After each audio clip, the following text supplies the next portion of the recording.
Hey guys, what's up? Welcome back to another mix of r/revenge and Neighbors from Hell stories. In today's title story, OP's mailbox repeatedly gets knocked over by neighbors, and at some point he is so fed up with this that he comes up with a genius revenge plan. The first one is titled Intentionally Unintentional Revenge on a Mailbox Vandal. And by the way guys, just to get this out in advance, we have read a couple of stories already about mailbox revenge, however, I have never read this one before. Anyway, this is my dad's revenge, not mine, and this happened last summer. My parents live out on a lake just outside of town. Their property extends to both sides of the road and their mailbox is on the opposite side of the lake and the house. Over the 4 years they had lived at the property, a black SUV has knocked down their mailbox 6 times. They catch the vehicle on the security camera on the gate, but get no identifying info. My dad would report it every time, but not much could be done. It was knocked over by a drunk driver once as well, but he crashed a bit further down the road, so that was the only time that my dad got reimbursed for the damage. Well, after the 7th time it was knocked down, he had enough. The land on the opposite side of the road dropped off steeply immediately after the shoulder, so my dad contracted some guys to build out a small gravel pad, which was around 15 feet long and 3 feet deep or so he could set his mailbox back from the road. My dad told me that if someone tried to knock it down now, they would regret it. Well, about 4 months after the work was complete, my parents were awoken to a loud crash in the middle of the night. They called the police and went out to investigate. They found the black SUV off the road and having crashed into a very large tree. The guy was taken to the hospital and was charged with a DUI from the crash as well as possession of drugs they found in the vehicle. By building out the gravel pad and moving the mailbox back by just a few feet, it still appeared that the mailbox was on the shoulder and still seemed like an easy target. In reality though, those 3 feet made all the difference. Because the pad was so short, the vandal left the roadway before the pad started, and when the right side of his vehicle went off the shoulder, his car went veering down the steep incline. This dude was pretty badly injured, and I know my dad felt bad about this. I think this was much more effective than he had in his mind. My dad is not the kind of person to intentionally injure someone, so I am sure he was hoping to just cause damage to a vehicle and teach a lesson that way. And yeah guys, I would love to hear from you. Do you think that OP, or rather his dad in this story, went too far with the revenge? Or do you think that the drunk driver deserved it? Let us know in the comments what you think about this story, and while you're at it, I wouldn't mind if you would leave some star emojis in the comments if you want to support the channel. Thank you so much in advance, it is really appreciated. The next one is titled I Ruined a Man's Life. This happened about 4 years ago, but I recently found out how part of my revenge plan panned out, which is what prompted me to post this. I have never shared this with anyone before. Background: my mom has been best friends with Eileen, not her real name, since they were both kids, and Eileen has kind of been like an aunt to me. About 5 years ago, Eileen's husband of more than 25 years surprised her by asking for a divorce. Eileen lived about 6 hours away from my mom at the time, and I lived out of state, so I didn't find out how everything went down until a few months after their divorce was finalized. Unfortunately, Eileen's life kind of spiraled out of control after the separation/divorce. She developed depression and a drinking problem. But my mom and some other childhood friends were able to convince her to move back to her hometown, and then they convinced her to go to rehab.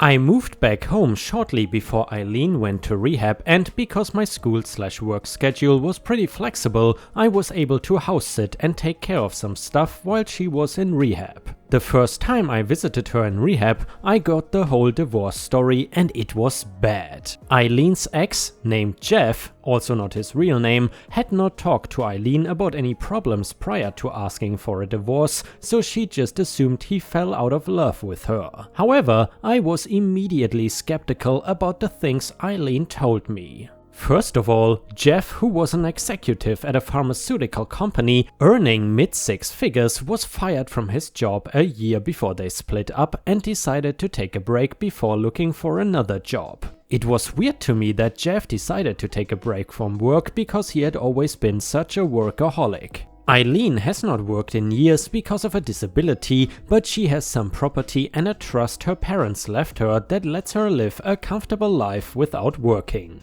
Jeff and Eileen lived off money from the trust while he was unemployed. Then, after Jeff said he wanted a divorce, he refused to go to couples therapy or talk about why he wanted the divorce. The only thing he would say was that they had grown apart and that he was sick of being with a woman like Eileen. He said Eileen's mother was right about her. Eileen's mother was a classic narcissist and she bullied Eileen horribly about her attractiveness, weight, intelligence, etc. Which in return caused a lot of psychological problems that Jeff knows about. Finally, right after the divorce was finalized, Jeff moved out of state, but to a state he didn't have any family or connections in. Jeff's parents are still alive and in their 80s and 90s, and Jeff is pretty close to them, so it didn't make any sense to me why Jeff would not move to be closer to them if he wanted to move after the divorce. I didn't say anything to Eileen because I didn't want to upset her, but I thought Jeff might have been having an affair, had orchestrated his unemployment to avoid paying alimony,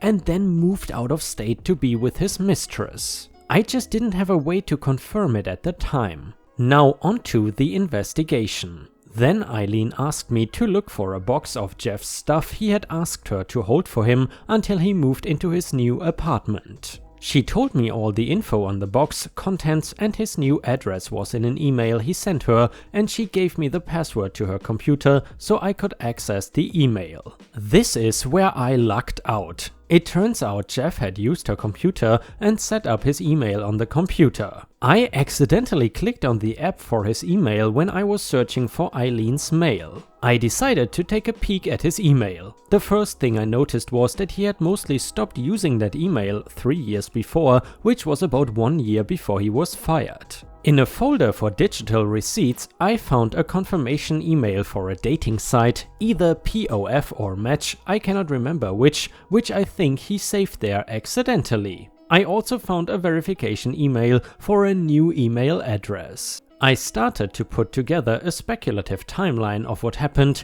I guessed that about 3 years before, Jeff started an affair, and shortly after he decided to get a new email to help keep the affair secret. I wanted to access his dating profile to get more info, so I tried to use the forgot password feature to see if I could generate an email that would allow me to reset the password and log in that way. Unfortunately, the dating site did not recognize Jeff's old email address. I thought I might be able to get into Jeff's new email using his old email to reset the password, and then maybe I could use the new email to get into the dating website. But I didn't want to risk locking Jeff out of his new email and alerting him until I knew more about what he had done. And here is where I totally lucked out. The email app Jeff downloaded to Eileen's MacBook had a note feature, and super genius Jeff saved some passwords on notes. Most of the passwords were not helpful, but I did get the password to the dating site and his Twitter and Netflix accounts.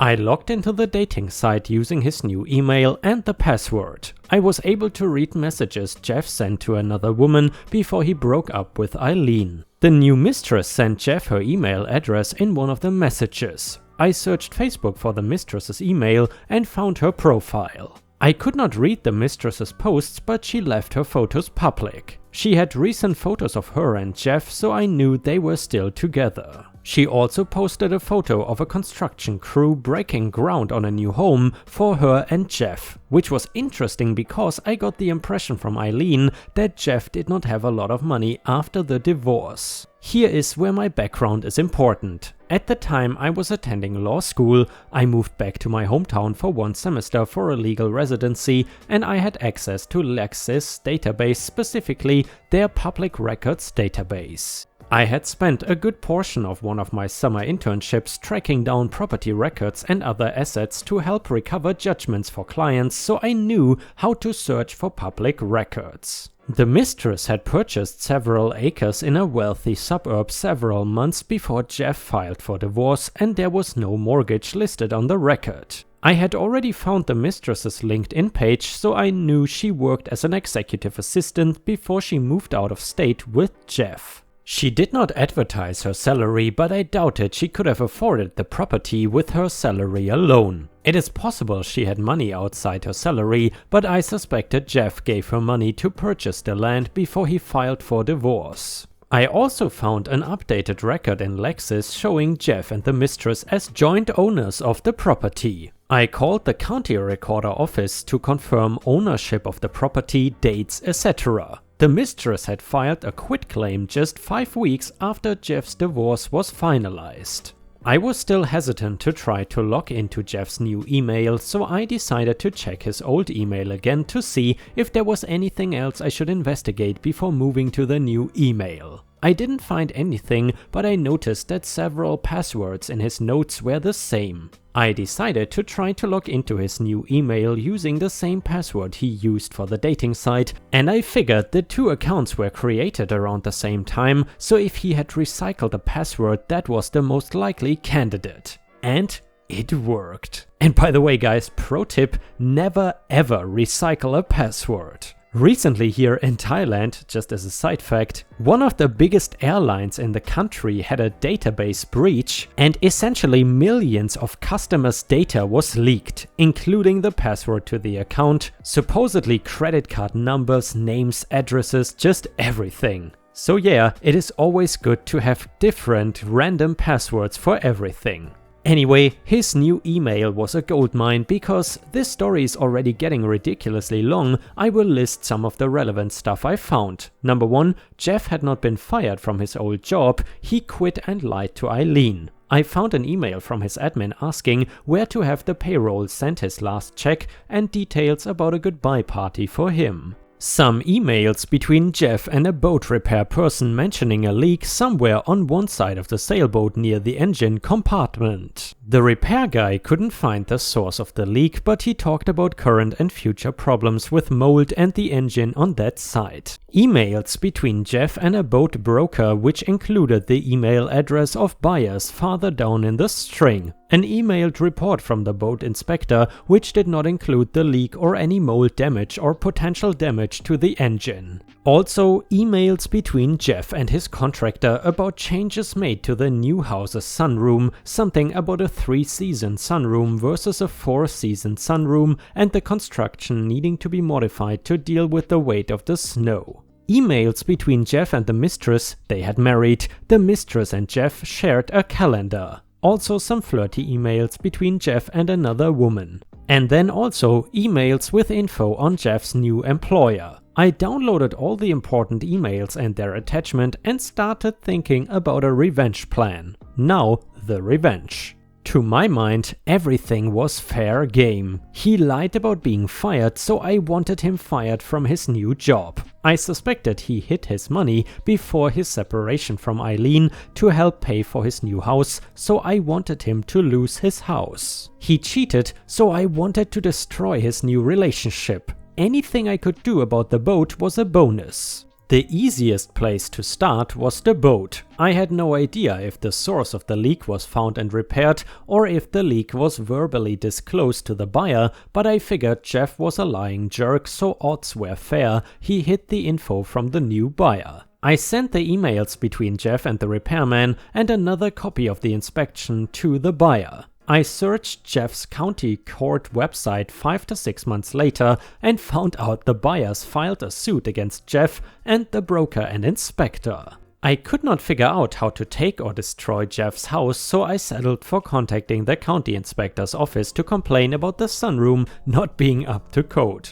This is actually what prompted me to write this post, because I just found out some details about what happened with the county inspectors. Keep in mind, I heard about this from a third party years after the fact, so I don't know all the details. It turns out the sunroom was code compliant, but the inspector did find a workshop/workroom attached to the detached garage that was not on the original permit/plans. The workshop had a bathroom that the contractor attached to the property's septic septic system after the initial inspection. A mutual friend of Eileen and Jeff told Eileen and me, and he guessed this was a big deal because the size of the septic system they installed was not sized to handle the additional input. But then again, I don't know for sure. Jeff had to pay a fine and the workshop had to be removed. This ended up causing construction delays, which will become relevant below. As for destroying Jeff's marriage, my first impulse was to send the new wife the flirty emails between Jeff and the other woman, but when I searched for that woman on social media, I could not find anything. I had no way of knowing if the new wife knew the other woman and would think that the emails were not important or evidence of an affair. Then I played around with the idea of updating Jeff's dating profile and sending stuff to his wife. However, it would take too long to manufacture a fake relationship with real dates and times, and I was worried that Jeff might get an email alert from the dating site that would clue him in. I ended up just risking that the new wife would not know the other woman. I pretended to be someone concerned about an affair between Jeff and the new woman. Overall, I kept the accusations vague. However, I did say that Jeff and the new girl went out to eat and to the movies on a few dates. Jeff's shared calendar said the new wife was out of town. I couldn't come up with a way to get Jeff fired. I rechecked his email and calendar over several weeks looking for something I could use to get him fired. Eventually, my legal residency got too busy to devote much time to revenge, so I decided to just let it go. Eileen recently reconnected with a friend she shared with Jeff, and that friend gave Eileen an update on Jeff. Eileen shared the details with me, and that is what reminded me of what I did and prompted this story. It turned out that I did not need to worry about sabotaging Jeff's career. By luck, the woman Jeff had been emailing was actually his assistant at his new job, and Jeff's new boss was his brother-in-law. Jeff and his new wife actually moved to her hometown so she could be close to her family, and so Jeff could go to work for his new brother-in-law. I have no idea if Jeff was actually cheating. He told the mutual friend that passed this story on to Eileen that they hadn't been having an affair. It did not matter to new wife though. Because she and Jeff got together when Jeff was already married, she did not have a lot of trust for Jeff. She didn't believe Jeff's denials when I sent the email about him having an affair. She filed for divorce, and Jeff's brother-in-law boss fired him.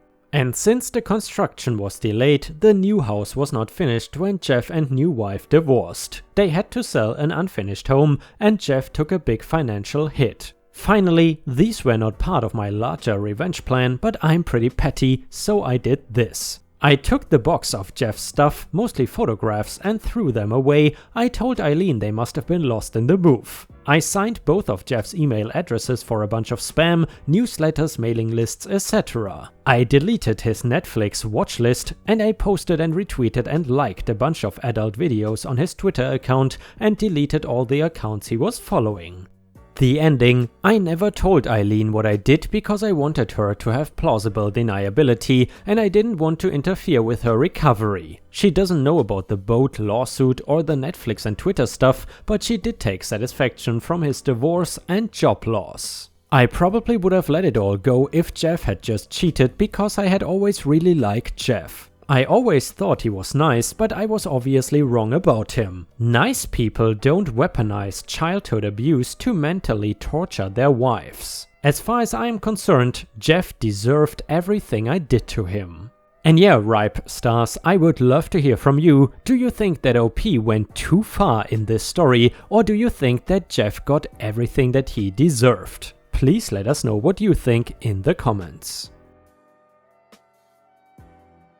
And Ripe Stars, with this we have unfortunately reached the end of today's video. However, if you cannot get enough of my stories, then I would highly suggest you to check out my endless binge watch playlist, which will show up at any moment in the left corner of the screen, which includes over 1000 Ripe stories. In addition, if you would like to share one of your own stories, then please head on over to r/ripestories on Reddit, where you can post your own story and there is a good chance that I might read it in a video. In addition, please also check out my Patreon at patreon.com/ripeyoutube for more than 50 exclusive Reddit videos that you won't find on YouTube.